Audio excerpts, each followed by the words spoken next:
Hello friends, नमस्ते। कैसे हैं आप सब? मैं ठीक हूँ, आशा करती हूँ आप सब भी ठीक होंगे। अभी दोपहर का वक्त है और संडे का दिन है, तो मेरा खाना बन तो चुका है लेकिन अभी तक खाया किसी ने भी नहीं है। क्योंकि फ्रेंड्स संडे का दिन तो छुट्टी का दिन होता है, तो नाश्ता लेट से करते हैं ना, तो खाना आराम से खाते हैं।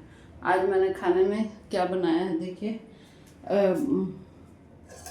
ये तो पना, खरबूजे का पना है, और चावल,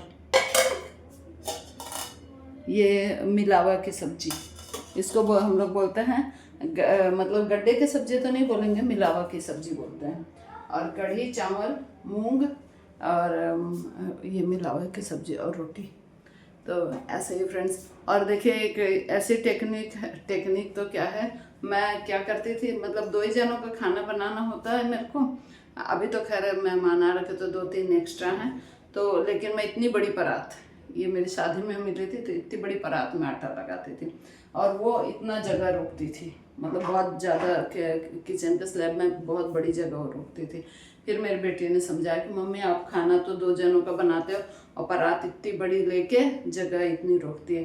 तो फिर उसने बताया, तो अब उसे मैं इसमें इसको तसला बोलते हैं, या हम लोग तो अपनी भाषा में टेनिया बोलते हैं। तो ये छोटा है, तो ये मतलब कम जगह रोकेगा, इसलिए बोले आपसे आगे से आप इसी को यूज करोगे। मैंने कहा ठीक है।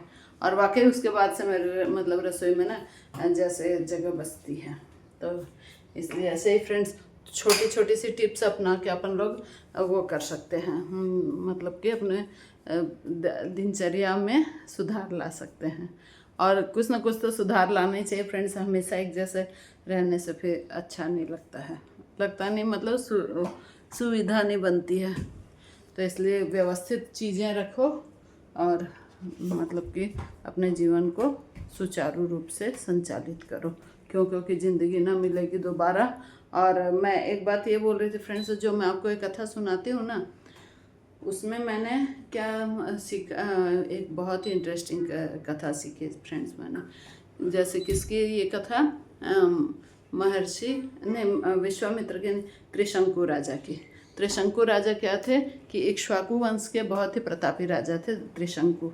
तो वो उनको क्या, उनके साथ एक अजीब सी समस्या थी। उनको क्या कि मरने से डर लगता था। तो फ्रेंड्स मरने से किसको डर नहीं लगता, सबको लगता है। लेकिन क्या है कि उनको तो उन्होंने क्या फैसला लिया कि मैं जीते मतलब सशरीर स्वर्ग में जाऊं, उनकी ऐसी इच्छा थी।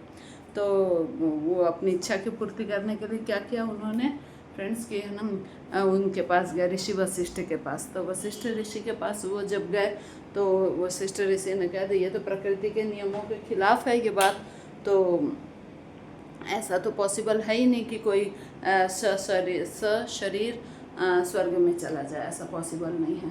तो उन्होंने क्या किया, उन्होंने मना कर दिया। तो फिर इक्ष्वाकु कौन, त्रिशंकु, राजा त्रिशंकु पहुँचे ऋषि विश्वामित्र के पास। तो फिर उनको जब पता चला कि वशिष्ठ ने मना कर दिया है, तो उस समय उन दोनों में थोड़ा वो रहता था, मतलब कि इशू रहते थे थोड़े अहंकार के, या फिर मतलब कौन बड़ा कौन छोटा, इस टाइप का थोड़ा सा वो उनके प्रतिद्वंदी थे, ये मान लीजिए एक तरीके से। तो उन्होंने कहा कि ठीक है मैं तुम्हारा ये काम कर दूंगा। तो उन्होंने क्या किया, ऋषि विश्वामित्र ने बहुत घोर मतलब तपस्या का यज्ञ किया, बहुत बड़ा विशाल यज्ञ किया, और उसमें बहुत ज़्यादा मंत्रों की आहुति डाली।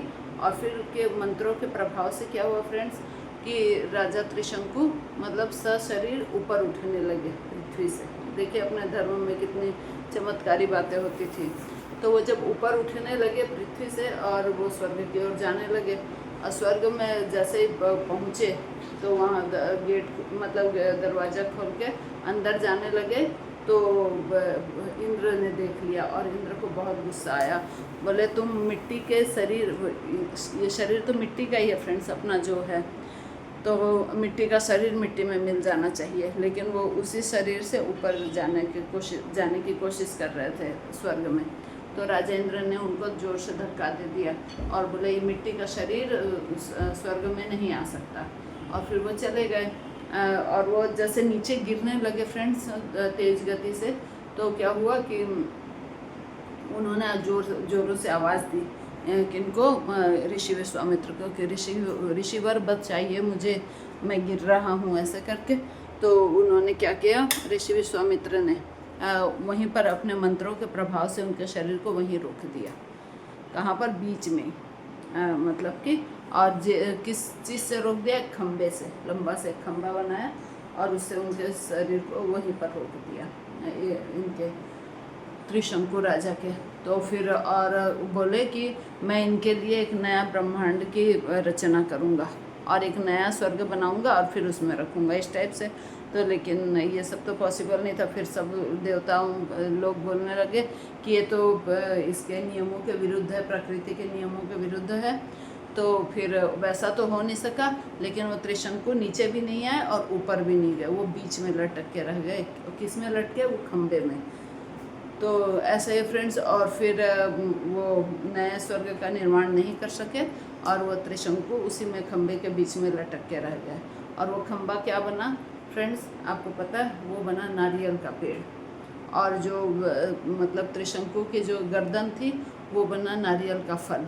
आप देखेंगे कि नारियल के फल में 2 आँखें पाई जाती हैं और उनके सिर, मतलब जो जटा होती है उनके सिर के बाल होते हैं, ऐसे करके। तो फिर जब, लेकिन भगवान ने उन पर बड़ी कृपा दिखाई राजा त्रिशंकु के ऊपर कि उनको श्रीफल के रूप में मतलब अपनी सेवा में ले लिया।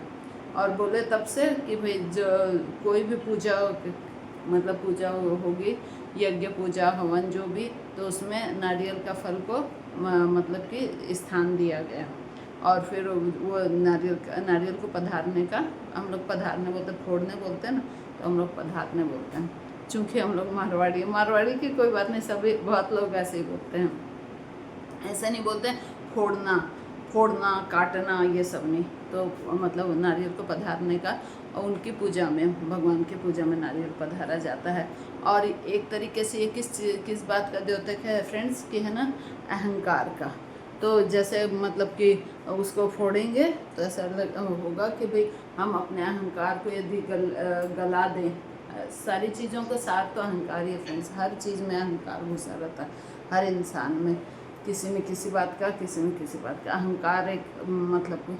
तो ये जो नारियल को फोड़ेंगे ना, तो उससे क्या होता है कि हमारा अहंकार नष्ट होता है। और फिर जब अहंकार नष्ट होता है तो उसके अंदर का मीठा फल मिलता है अपने को, और मीठा पानी मिलता है।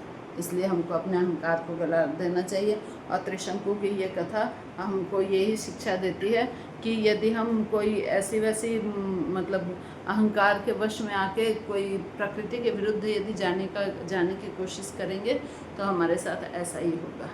इसलिए प्रकृति के नियमों के विरुद्ध जाने की कभी चेष्टा नहीं करनी चाहिए इंसान को। ठीक है फ्रेंड्स। और दूसरी बात तो ये है कि ये हाँ, कल हमारे यहाँ मतलब पास में एक फ्रेंड के घर में सुंदरकांड का पाठ था, बहुत अच्छा पाठ हुआ। अच्छा, पाठ में भी आजकल क्या चल रहा है फ्रेंड्स कि है ना, पहले हम लोग क्या करते थे, वो ढोलक वाले बुलाएं, मंजीरे वाले बुलाएं और पूरी मंडली बैठाएं। तो आज वो बहुत ज़्यादा, और सबको नाश्ता वास्ता ऐसे करके बहुत ज़्यादा एक तो, लेकिन ये सब कराते हैं कब, जब कोई मनोकामना पूरी हो जाती है ना, या किसी के घर में बर्थडे रहता है, बर्थडे या शादी की सालगिरह, तब कराते हैं। लेकिन अभी तो हम लोगों ने ऐसा ग्रुप बनाया है 7-8 फ्रेंड्स ने मिल के कि घर में जाके और सुंदरकांड करेंगे। तो इसमें भी क्या होता है, हम लोगों ने क्या सोचा कि आजकल ब्लूटूथ से चल जाती है ना रामायण, 45 मिनट की होती है, 1.25 घंटा की होती है, 1.5 घंटा की होती है, ऐसे।